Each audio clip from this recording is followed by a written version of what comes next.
जम्मू कश्मीर के भद्रवा में 7 माह की हामला निशु देवी अपने 2 जिस्मानी तौर पर माजूर खानदान के अफराद के साथ तबाहशुदा कच्चे मकान के मलबे तले रहने पर मजबूर है। वहीं हुक्काम की बेहसी से मायूस वो अपनी किस्मत को कोस रही है।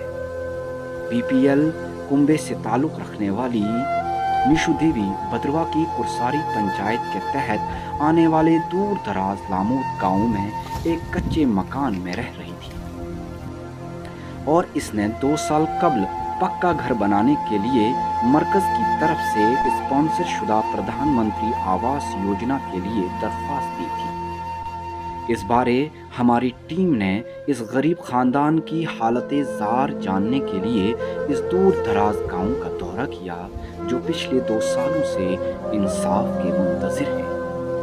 निशु देवी ने इल्ज़ाम लगाया कि तमाम ज़रूरी रस्मी कार्रवाइयों को वक्त पर हुक्काम के पास जमा करवाने और पक्के घर की तामीर के लिए माली इमदाद हासिल करने के लिए एक दफ्तर से दूसरे तक भागने के बावजूद इस गरीब खानदान को फ्लैगशिप स्कीम PMAY से महरूम रखा गया, जो स्कीम सबके लिए पक्के घर यकीनी बनाती है। मेरा नाम निशु देवी है। तो 2 साल से हमने सरपंच के पास फाइल दी हुई थी। 2 साल से हम इस चीज़ का इंतज़ार कर रहे हैं कि हमारे लॉ का केस निकले, मगर किसी ने कोई हमारी मदद नहीं की, कोई केस नहीं निकाला, कोई कुछ नहीं। फिर उसके बाद हम ADC सर के पास गई। मैंने कम से कम 10 चक्कर लगाए गाँव के, वहाँ से भी मुझे कोई जवाब नहीं आया उनका, कोई वहाँ से कोई मदद नहीं मिली मुझे। और आज हमारा घर टूट गया है। हमें आज 10-15 दिन हो गए हैं ऐसी हालातों में रहते हुए भी, लेकिन कोई हमारी मदद नहीं कर रहा है। और 7 महीने से मैं प्रेग्नेंट हूँ और ऐसी हालात में मतलब रह नहीं पा रही हूँ मैं। और आगे बारिशें होंगी, बर्फ़ होगी, आगे सर्दियों का मौसम आने वाला है, तो हम ऐसी हालातों में कैसे रहेंगे ऐसे टूटे हुए घर में। तो हम गवर्नमेंट से यही अपील करते हैं कि हमें जल्द से जल्द हमारी मदद की जाए। हमारे पास कोई नहीं आया है, हमारी मदद किसी ने नहीं की है।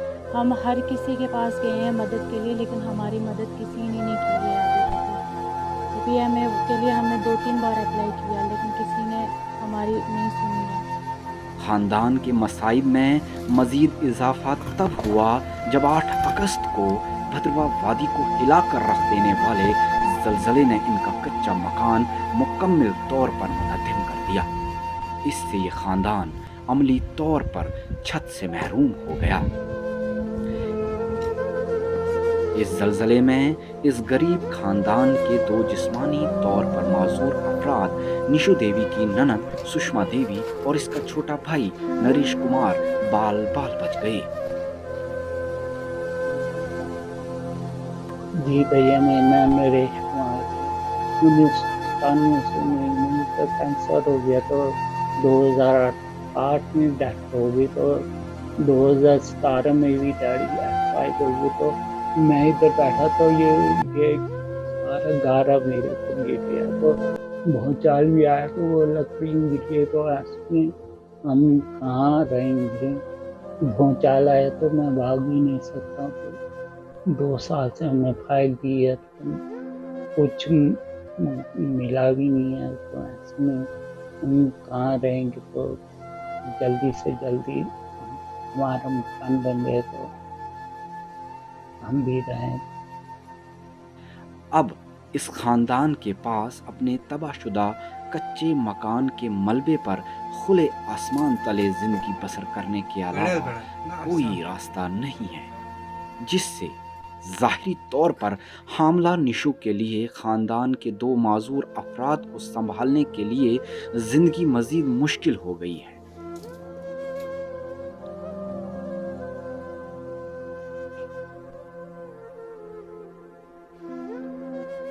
और इस सूरत हाल के लिए वो इंतज़ामिया को जिम्मेदार ठहराती है जो वक्त पर इसके घर की मंजूरी देने में नाकाम रही।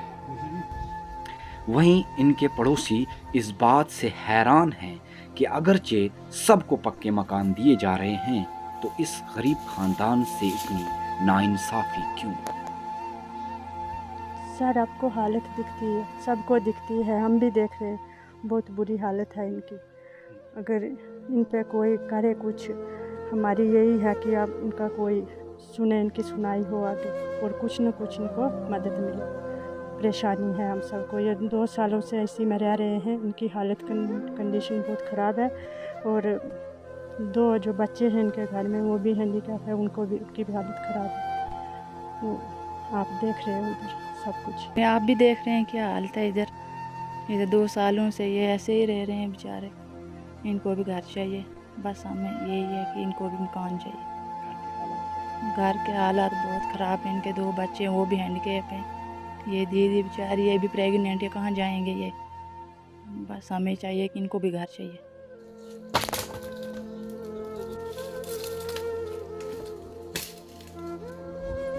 इस ज़िम्न में जब एडीसी भद्रवाह दिलमीर चौधरी से रब्ता किया गया तो उन्होंने कहा कि ख़ानदान वाकई बदहाली में ज़िंदगी गुजार रहा है और इनका केस जेन्युइन है।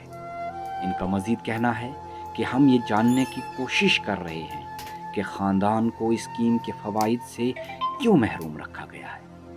PMAY अर्बन में बेसिकली यहाँ हमारी 24 पंचायतें जो PMAY अर्बन ने टेकअप की हुई है, उसमें हमारे पास 1523 बेनिफिशरीज जो हैं वो आइडेंटिफाई हुए हैं। तो बीच में वेरिफिकेशन हुई है और कुछ लोग जो है जेन्युइन नहीं निकले हैं। वो वेरिफिकेशन वाली लिस्ट इस सबको हमने सबमिट कर दी है। उसमें हमारे पास कुछ हमारा जो टारगेट था उसमें से सेविंग हो रही है। अभी कुछ हमारे पास ऐसे लोग हैं कि जो जेन्युइन हैं और कहीं ना कहीं पंचायतों से छूट गए हैं, वो रह गए हैं जेन्युइन बेनिफिशरीज। तो अब हमारे पास जो सेविंग है, हमने डी साहब को लिखा हुआ है कि हमें इसके लिए आप अप्रूवल दे दें। जब हमें अप्रूवल मिलेगी तो जो भी ये लेफ़्ट ओवर जेन्युइन बेनिफिशरीज हैं इनको एकोमोडेट किया जाएगा और इनको भी मकान की सहूलियत जो है वो जल्द से जल्द फराहम की जाएगी, ताकि ये भी अपना छत बना के उसके नीचे आराम से रह पाएँ। निशा को हमने वेरीफाई किया है, वो बिल्कुल जेन्युइन है, उसकी फ़ाइल भी तैयार करवाई है। अभी हमने अप्रूवल मांगी हुई है, उम्मीद है कि 1 महीने के अंदर अंदर हमें अप्रूवल मिल जाएगी और हम एक नई लिस्ट तैयार करके विदिन 3-4 मंथ्स जो है हम भरपूर कोशिश करेंगे कि उसका मकान सैंक्शन हो जाए और वो मकान बना के उसमें आराम से रहने लगे। जो निशु देवी वाइफ ऑफ विजय कुमार जी जो है वो हमारे वार्ड नंबर 6 लामोद पंचायत कुरसाड़ी से ताल्लुक़ रखते हैं। इसमें कोई शक नहीं कि बहुत ही नहायत ही जेन्युइन केस है और वो बहुत डिज़र्विंग है अगर देखा जाए तो। लेकिन बदकिस्मती ऐसी रही है कि जिस वक्त ये सर्वे हो रही थी, क्योंकि इसका एक प्रॉपर एक तरीक़ेकार है, जिस वक्त ये सर्वे हो रही थी तो उस वक्त वो वहाँ पर अवेलेबल नहीं रहे। बाज़ वक़्त कभी घर से बाहर जाना होता था, उनकी फैमिली ज़्यादातर बाहर ही रही, उस वजह से वो मिस हो गए थे। लेकिन फिर उसके बावजूद हमने उनकी जो है एक फ़ाइल प्रोसेस की है और फ़ाइल प्रोसेस करने के बाद हमने उनको ULB जो हमारी अर्बन लोकल बॉडीज़ है, चूँकि हमारी पंचायत PMAY अर्बन में फ़ॉल करती है, तो वहाँ हमने दे दी है। तो हम भी मुंतज़िर हैं किस वक्त ये केस हमारे पास आएगा और हम फिलफूर उनको इस चीज़ का अज़ाला करेंगे। इसमें कोई शक नहीं कि वो जेन्युइन है और डिज़र्विंग है। और हम कोशिश कर रहे हैं कि इनको हम अदर सोर्सेज से भी हेल्प कर सके, जैसे हमने नरेगा में उनका काम रखा है, कहीं ना कहीं उनको एकोमोडेट करें। उसके अलावा भी हमने उनका जो छत वगैरह के लिए मैंने कोशिश की है ऑन सोर्सेज से पर्सनल लेवल पे उनको कुछ टीन वगैरह जो है वो शीट्स वगैरह प्रोवाइड किए जाएं, ताकि उनको रेनी और विंटर सीज़न में एटलीस्ट उनको एक रे ऑफ होप मिले। और हम कोशिश कर रहे हैं, इसमें कोई शक नहीं है कि उनकी जो लाचारी है, उनकी मजबूरी को मद्देनज़र रख के हम कोशिश कर रहे हैं। मैं AD साहब के साथ भी इस बारे में कई बार बात कर चुका हूँ, वो खुद भी AD साहब के पास गए हैं। तो मुझे ऐसा लगता है कि आने वाले दिनों में हम कोशिश करेंगे कि उनका ये मसला हल हो। अब देखना ये है कि क्या इंतज़ामिया बरवक्त इन तक प्रधानमंत्री आवास योजना के तहत इस मजबूर ख़ानदान के सर पर छत पहुंचा पाएगी। Rising Chenab news, Bhaderwah.